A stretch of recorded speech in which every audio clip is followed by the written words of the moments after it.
Welcome, everyone. This is Polly Needles, and you're listening to LOTRO Players News, where we take a look at lasers and LOTRO and hear LOTRO players. And this week we have with us Sanswinda, Hello. Quarendus, Hello, everyone. and Calabathian. Hello, everyone. Fall Festival for the win. Fall Festival. I'm just going to slide that right in at the beginning, okay? You're right. We're going to start that out from the start. Then let's have a look at what's going on Borough, where we have upcoming Borough Preview number 3 for update 30.3, which is the third beta round for Borough. So they are continuing their testing on the Brawler. No, wait, where, they just closed it on Friday. Well, yes. They just closed okay. it. Yeah. I'm just going over what the changes were on that. I just thought you said it was still open. I was like, what? And, I was fixing to, be really happy. But okay, go ahead. Sorry. All right. So they talked about a 9:30 update addresses an unequipping of weapons and adds a missing band of traceries to the barter vendor. So they're getting some tweaks on the LI system in here. They also had a little bit of a test that we'll talk about a little bit more for an update that's coming up on Monday. And the new Fulcrum trait Invite Mayhem adds a morale bubble to the Brawler taunt skills. And crafted battle gauntlets have been added to the Weaponsmith Crafting for tiers 1 through 5, which answers the question I've heard someone ask, and that was whether it was going to go to the weaponsmiths or to the metalsmiths, since they're weapons, but they're gauntlets. So we weren't quite sure which one it'll fall under. It looks like they're going to fall under weaponsmiths. And for the legendary item side, they're adjusting the trace-free decon values and costs. And you can no longer co-equip old allies with new allies. Don't cross the streams. It will be bad. So if you have a new style of one ally on one, for one of the allies, you'll need a new style for the other. What happens if you do that? Do you explode? I'm not going to try to find out. Because that would actually be kind of cool if you did that on your character and just your character suddenly goes and explodes, and you're like, oh, can I get a heal? Can someone resurrect me, please? Oh, you don't want an explosion so bad that it deletes your character. I have a question, because I can't say that I've kept up with all the changes this week, but has anywhere been addressed what they're going to do with our bridles, since they also use the same interface as our old legendary items?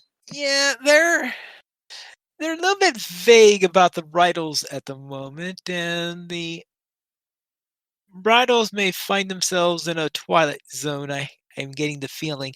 It could be that they're just going to, for now, leave the bridles in the old system, because bridles never got imbuement. But I thought the whole idea was they were going to end up getting rid of all that. Yeah, well, yeah, that's sort of the thing. I'm not too sure what's happening with the bridles. I'm not too sure Standing Stones decide what they're doing with the bridles, because don't you be taking my Zoomy bridle away. I was about you to can say, figure out something. If they mess with the bridles, is that going to mess with mounted combat? Well,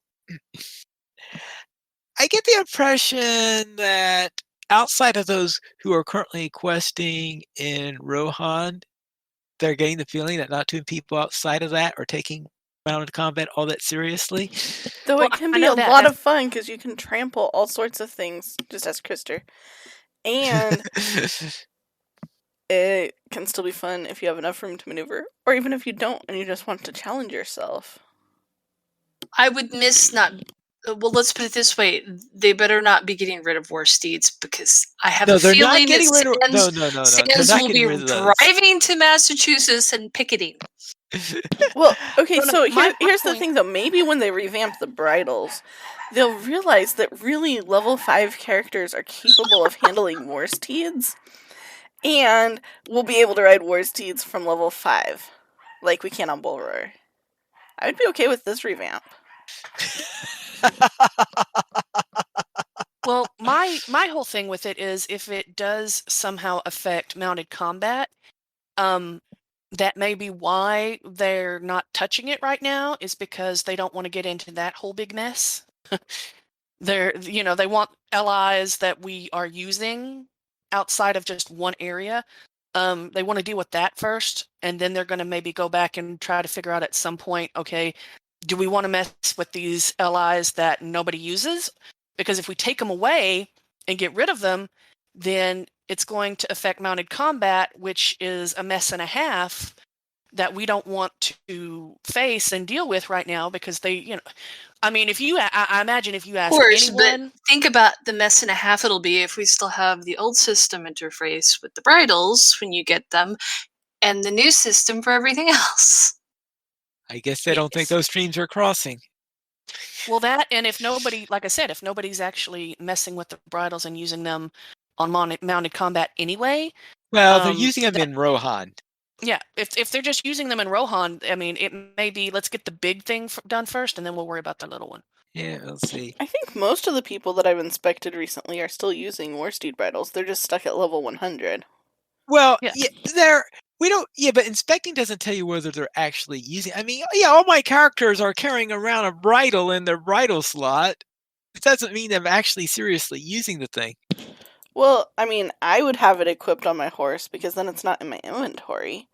So it's probably equipped, and then if they're riding their war steed, then yes, they're using their bridle because it's equipped on the war steed, right? Conversely, I would argue it's still necessary because I would not want to try to do scourges in the Mordor Besieged without war steed bridles. Okay. Totally. And Nori points out that his main has a first age level 100 bridle and likes it. And I think my level 100 bridle is probably a second age because I don't think I sprung for a first age one. But I definitely appreciate having it more than not having it because it does add value to my war steed. Okay. Then, Wheels, I have a feeling, though, that whatever solution they are going to have for bridles is going to come after 30.3, not with 30.3. Probably after Gundabad also, because I don't see them spending a long time with mounted combat between now and Gundabad. We will see how wrong I am in the upcoming days. Fine. They haven't spent a lot of time on mounted combat in how long? Well, already. True.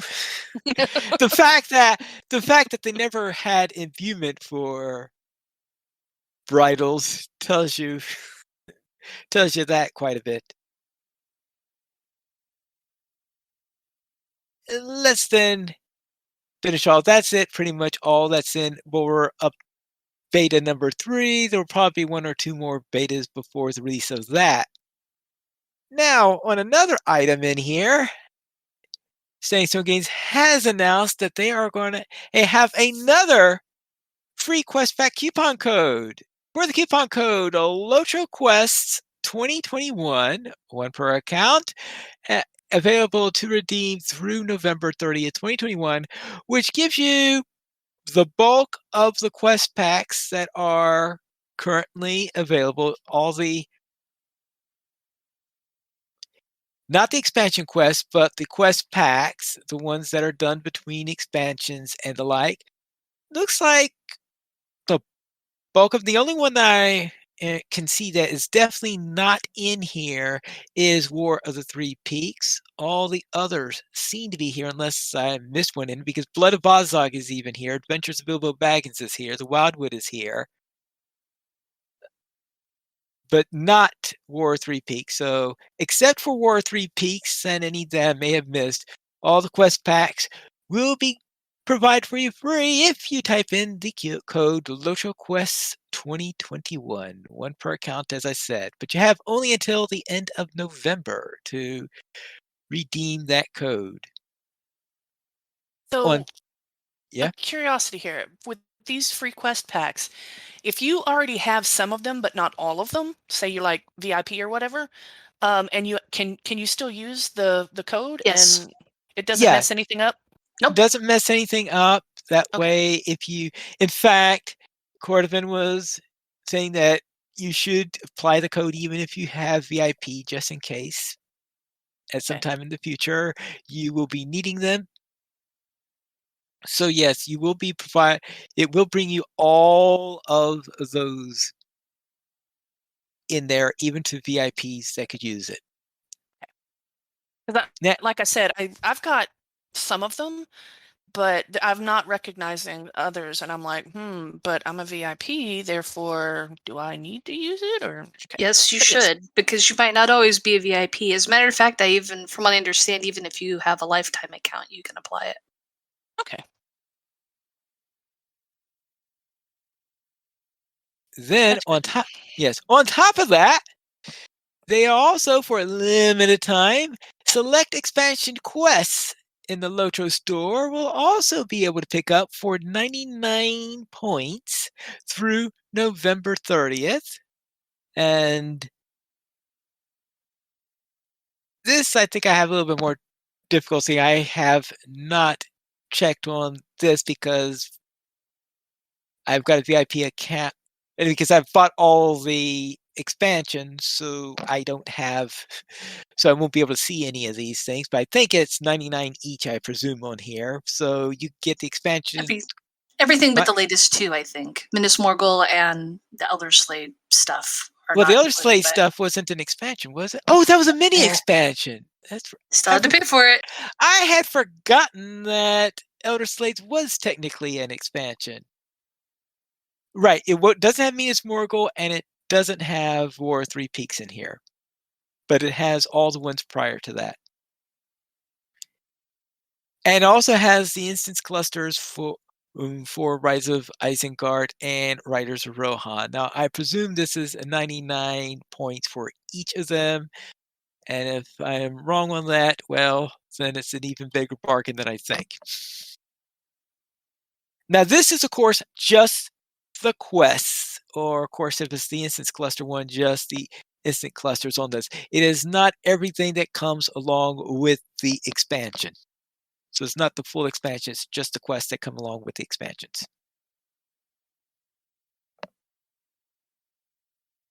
And so what else comes with the expansion other than the quests? Well, you have mounts, cosmetics. Yeah, cosmetics, mounts, and some of the expansions came with classes. For example, Mines of Moria came with the Warden and the Runekeeper, for example. Okay. So yes, quite a number of things come with, because usually they add these little extra goodies in and to give you incentives to buy them. Give me money. Yes. And speaking of which, on Monday, we have coming up update 30.2.1. No, not 30.3, but update 30.2.1. And in here, the main part of the notes is instrument carryalls have had their maximum stack sizes increased. Small and medium instrument carryalls now hold up to 20 instruments of the same instrument, up from 5, while large instrument carryalls now holds up to 50 of the same instrument, up from 12.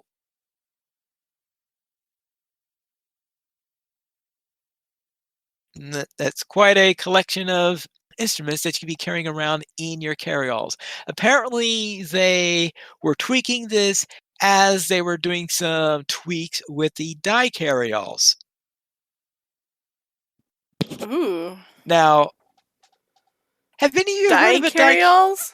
Yes, that is what Cordovis says, is that they did that as they were making tweaks to the die carry-alls, and I think that ties in with the next thing that's related to this, and that is that when this opens up, starting on noon on September 27th, they'll be opening up pre-orders for Gundabad.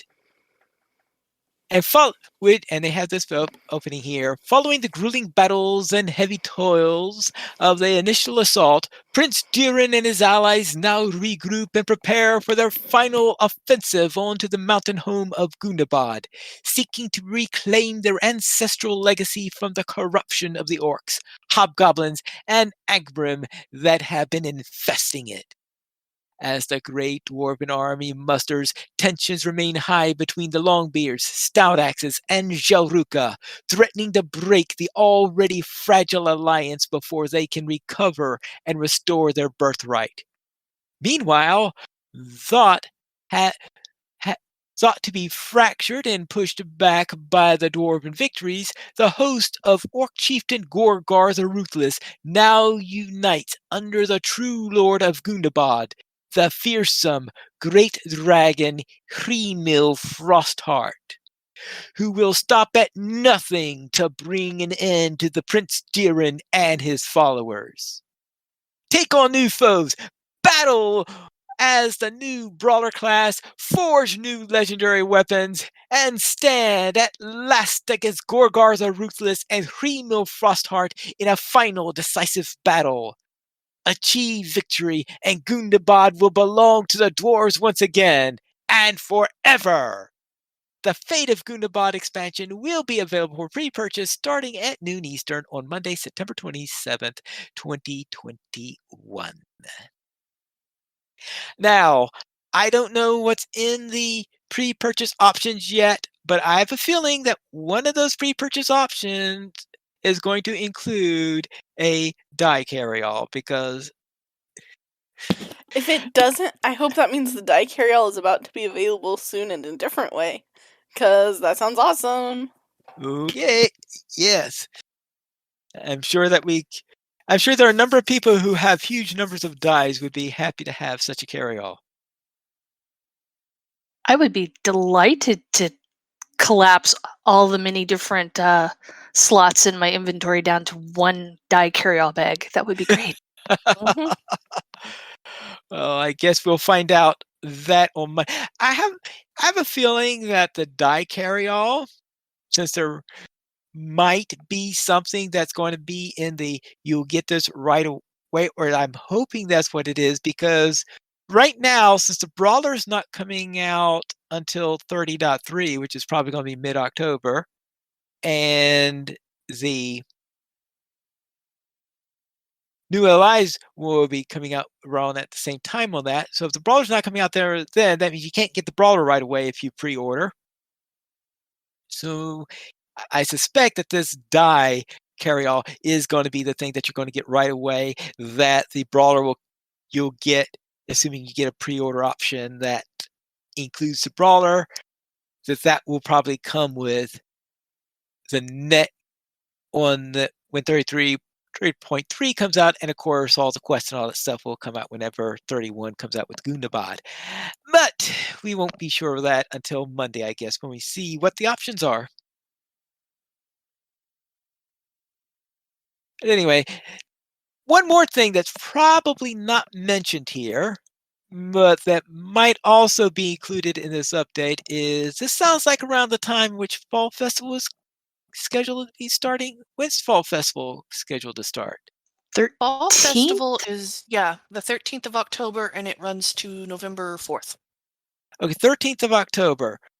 So that means that either this is going to include the Fall Festival stuff in it, and we'll know when it opens it, or they'll have to get 30.3 out by October 13th, or there's going to be a 30.2.2. We'll find out which of those is the case, I guess, soon enough. And that's it for the release notes. Also relating to Gundabad, we have an article posted at the Lord of the Rings online site called A March Hundreds of Years in the Making by Cordovan, who is a little teaser for the upcoming expansion. Long ago, before the mountains were shaped as they are now, Durin awoke in the caverns beneath the mighty peak that join two great mountain ranges of the north. He looked to the peak and gave it the name we have revered ever since, Gundabad, the mountain home. Quote by Stolly the Hewer. And so this is talking a few things about Gundabad to tell you the story so far so that you'll be mentally prepared when they release The Fate of Gundabad.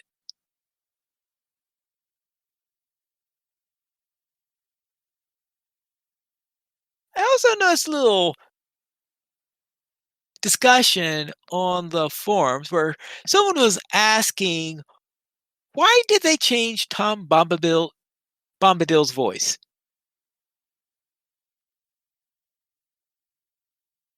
And the reason they came out for it is apparently one of the reasons why they decided to change it retroactively.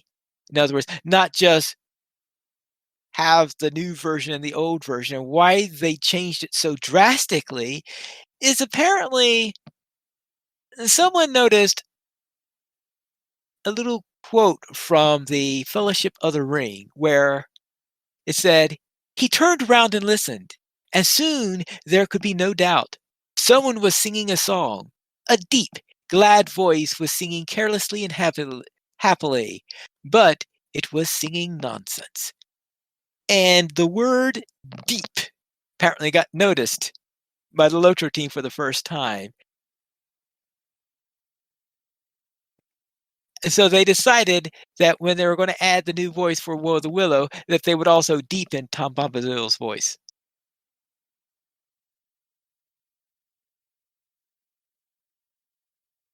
So I don't know. I had completely forgotten that it noted that he had a deep voice on it because I don't. Have you ever heard a rendition of Tom Bombadil's voice? I know you rarely hear versions of Tom Bombadil's voice in the first place, I guess.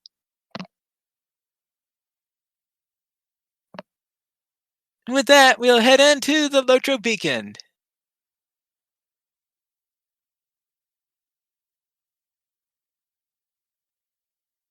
And what we have for the LOTRO Beacon this week is issue 221, where get caught up just in time for the upcoming Fate of Gundabad expansion with a special coupon code that will let you acquire all the currently available quest packs permanently on your account. We've already talked about that. Andang is celebrating 9 years making LOTRO videos on YouTube, and you check out his anniversary stream on his channel. Dragonfly Mage makes ambient videos on the LOTRO landscape. You can check out the ambience from N and White over on their YouTube channel. And Guideverse is starting a series of guides. Check out his guide on Breland Slayers over on YouTube. The Green-Eyed Gamer is hosting another Saturday Slayer event on Crick Hollow. Well, did, obviously, because that is actually already done. But you could perhaps find out when the next Slayer event will be. And Star Shadow has created a legendary Angmar quest guide, and you can read that over Star Shadow's blog. Now for the Kin Hall. Society for the Deaf and Impaired is a newly formed kinship on Treebeard for folks interested in text-only experience in-game. And you can read more about that in the LOTRO forums. So here's the weekly comment. The best day in Middle-earth is one where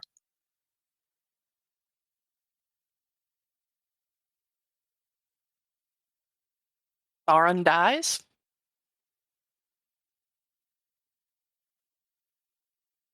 Where I mean, what? Sauron dies. You know the big, flaming eye when he is defeated. Oh, Sauron. Oh, okay. Yes.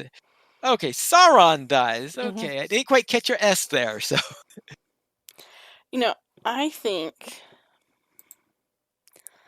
I really think the best day in Middle Earth is one where there are no spiders.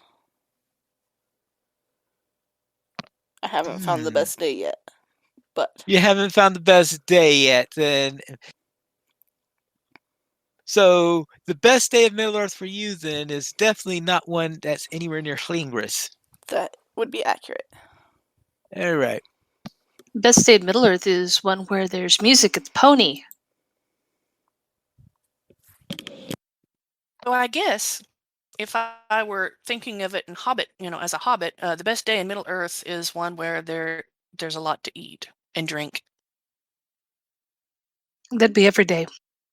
Yeah, so I guess the best day in Middle Earth is every day. It's every day if you're a Hobbit. Free pie day. Yeah. Sam Berg said the best day in Middle Earth is the one where Sarah Oakart learns to walk faster. Yeah.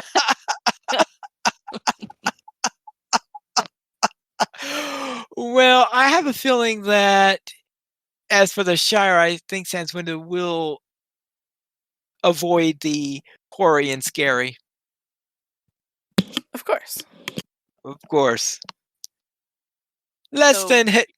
Sarah Oakart really, really took that whole tortoise stone thing completely out of context. It's actually her company. Don't tell Christopher Wicks. All right. Okay. You just have to hope that if you're playing on the Treebeard server, she doesn't slow down even more. Oh, no. Oh, no. Wait. What if she sped up on Shadowfax? That would make up for it, and everybody would be on Shadowfax. It suddenly occurred to me why we no longer know where the Entwives are. She's an Entwife. How slow do the Ents move? And she's an Entwife, y'all. I'm saying she's an Entwife. An elven Entwife? I'm not sure. No, the real Sarah Oakart. The real Sarah Oakart, not the one that is perhaps somebody else in disguise. I mean, seriously, there's got to be some kind of link there. Conspiracy theory number 313. Let me write that down. The Entwives taught her how to walk.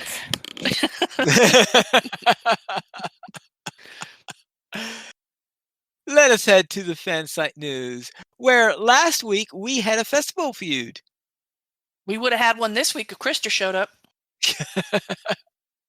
Festival feud 2, Electric Boogaloo.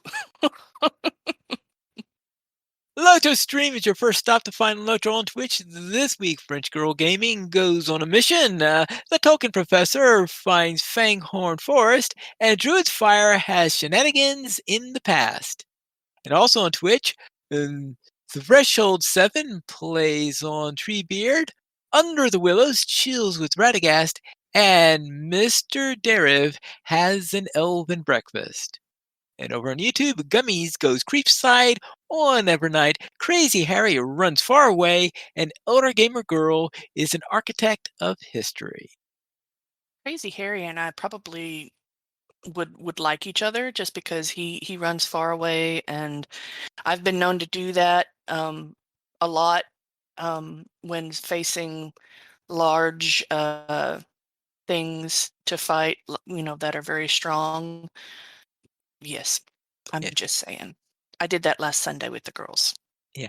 Now, speaking of large things that are difficult to fight, this week's screenshot of the week, Ilya sends this week's screenshot, preparing to battle. Consider your screenshot for consideration by emailing to lotro@sandstonegames.com. And this particular battle, though, is apparently against Durin's Bane. At least I presume that's Durin's Bane. I don't know. There's more than one of them. I guess it's Durin's Bane, though, because I recognize those lights as being from Moria. Very definitely Durin's Bane, then, if it's from Moria.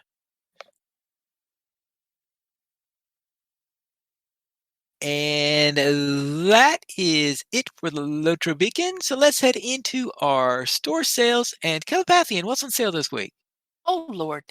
Store sales.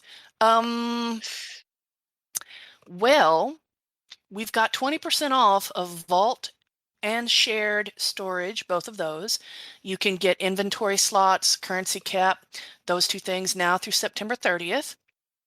And with the weekly coupon, I don't know that you really get anything good, but free rejuvenation potions, 5 of them, times 5, with your coupon code POTION. What is that? Potion of Reg. Oh, of Reg. Okay. Yes. It took me 5 times too. Potion of Fredge. What? No. Potion, POTIONOFREJ. Yes. And that's also now through September 30th.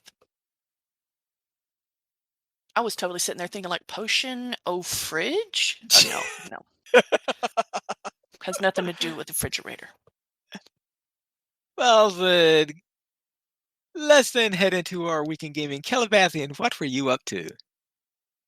Well, it was mostly Star Wars this week. I really didn't get on. I did get on. I forgot. I had gotten on the game on Sunday with the girls, and that was fun. Doing some stuff, including ending the stream with finding the roving threat we had just seen, and running up to it and throwing something at it so that it turned around and killed us. And I tossed a dagger at it. I don't know about you.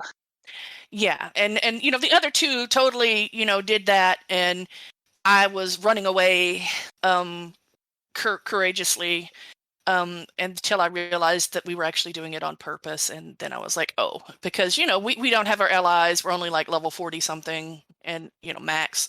It's like we are going to die horribly, and then of course I realized that was the point, and I was like, oh, fine. And I ran up to it and got too close to it, and it just turned around and it got me, because apparently I don't have to throw anything at these things. They're just angry when they see me. But so it was mostly Star Wars. And this week on Star Wars, I took my baby operative through her prologue for the most part. And it's all fun and games until I realized that an operative is not a sniper and doesn't have the same skill set. So, there's, not an option to like do a whole spray of gunfire and take out a whole bunch of people at once, which I got used to doing. She's more the kind, run up on someone real close and, whack with a knife, and she's still got a gun, but she does giggle more often, which is a bonus, because I love throwing a bomb at somebody. I know, she throws a bomb and then it goes I'm like, excellent. It took us forever to figure out that it was my operative who was doing that. Yeah. She giggles way more, and it seems like it's with the random skills than like my Sith warrior, who it's like she giggles on one particular skill, and it's like it's a deeper like but yeah, the operative is just, she giggles. I would make a comment about how the operative is evidently a sociopath, but evidently the sniper isn't much better if it's spraying bullets at everybody. Yeah, because they're both agents for the Empire, and they have to be evil, unless you want to play light side, in which case that's fine. But yeah, I get a kick actually to totally thwart them by playing light side. But yeah, I'm trying to be as evil as I possibly can within reason, because there are some choices that you do with the dark side choices that I'm just like, that makes no sense. It's like, kill them, and it's like, more flies with honey, dude. I'm gonna need these people to give me answers. Why do I want to kill this Jawa if he's supposed to be giving me answers that I need to further my quest? Anyway. I also, with Terry's bounty hunter, said sniper that I mentioned, finished off the last bit of Balsavis with her bounty hunter, because they kind of go along. People died, it was glorious, and now I've been outed as a character and need to shoot more people in the head, and I'm going to look forward to that. It's all my enemies of the past. And then in Civ 6, I finished one game I had going with Terry. I was playing India, and she was, of course, Rome, the real Rome. and began another one because we finished that in just like a few, way less, turns than we thought. And this time around, I was Macedonia, Alexander the Great. And the only way to win was domination, and I was still a little bit slow to really get into any fighting just because I'm not Rome. And it takes me a minute and to move and make sure I have everyone, I have enough troops, and she's mowing over everybody, and then she's yelling at me about, are you going to fight? And I'm like, I would like to if I had more than just a few people. So then I try to move my people, and she kills everybody before I get there, so I have to turn around and go back toward the other person. Anyway. Can you ever play Goths? Because then you could sack Rome. I don't know, actually. But how about you, Gorindus? How was your week? Well, in LOTRO, I also partook of, as we were talking about, the throwing of daggers by my level 53 Berg at a roving threat so they could get to the red circle really fast. But the Odd Couple, which is my mental name for the Dwarf Champion and the High Elf Mini, that might not stand if I talk to the human behind the Dwarf Champion and they say no. But the Odd Couple finished the Trollshaws and have now dipped their toes in the snows of the Misty Mountains. Not very far. We went and talked to Gimli, and that was after we kind of did a mad rush through the last part of the Trollshaws, or not Gimli, Gloin, at his camp, and had killed enough of the snow lurkers to need to go back and give the pieces of pottery to somebody in Rivendell, and that's about as far as we've got with that so far. In ESO, my Nightblade finished Glenumbra and is now heading to Alcair Castle in Stormhaven, so finished Kiglin Village and a lot of the farms around it, and is getting on. I played a couple of other characters that I hadn't for a while this week. My Argonian Sork was thanked for her healing skills in a delve. Somebody came in and was just like destroying everything ahead of me. So I'm like, I'll just start throwing out heals. And we kept running into each other, and we paused and we both did a say, and neither one of us could figure out how to find the Sky Shard, which come to find out was in this little like hole, and you went up to get to it. You had to go up a path and fight your way up. But I was thanked for my heals. Evidently, they were good enough, which was kind of fun. I have yet to be caught doing anything criminal as a necromancer, but I live in fear. We'll see. I just don't want to have to pay if I get caught. But anyway, also in ESO, the Shiny Duo finally pressed on through the rest of Deshawn, and we've arrived in Stormhold in the Shadowfen, and I'm really looking forward to it because I love the Argonian architecture, and I want to know more about the Argonians. So yeah, that'll be fun. Sans, what did you get up to this week? Well, I helped 2 Guardians in the Elder Slade Warzone last weekend. They were questing, but having trouble because the mobs were respawning basically as fast as they could kill them, and then they were being killed because they were up with the siege trolls, and yeah, it was pretty bad for them. So, my Hunter and Krister's Captain went to the aid of Cinders and Kiosaurus, and we epically cleaned up the landscape. So, that was pretty fun. And also, I like the Warzone way better with people. And we did some dating and LOTRO for girls. Sans, yes? You like the Warzone better with people as opposed to trying to get through it by myself. Okay. I'm a very squishy hunter. Or on my war steed, that always ended poorly too. Yeah, I'm just like, so you don't like the Warzone without people? Exactly. Wouldn't that? It's just there's no people. There's no monsters. Then it's just orcs and trolls and wargs and. Are you saying they are not people? Yes. I don't think that the wargs are people. I'm sorry. Persons, perhaps, but not people. Persons, okay. but not people. Okay. Semantics. And then for girls, we did some deeding in LOTRO, and we were in the North Downs. And then there was this really cool green glowy head guy, and it was basically the end of the stream, so we fast traveled to the Red Circle, because he was there. I ran some heroics on Tatooine in Star Wars, and SWTOR, and spent some AFK time in Minecraft at the gold farm while doing homework, and am now building powered rail systems, so I'm hoping this will turn out to be pretty fun. I built a test one today on a world for my nephew and Cinders and I, and we definitely spent a good bit of time just riding the rail system around because it was fun. So we'll see what we can do. Did you do so while yelling "wee"? Occasionally, yes. Okay, good. Sometimes it was like, whoa, this worked! But yes. Pineleaf, how was your week?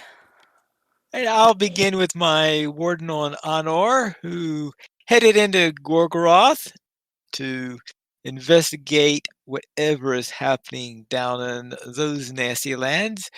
So I run into some rather stout dwarves.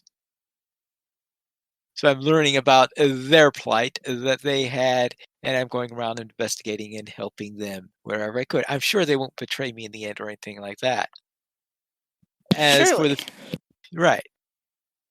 And in the field trip, our Moria group solved riddles and collected ore samples. And then over on the LPN Minecraft server, I built the main part of a pyramid. I still have the temple to put on top of it.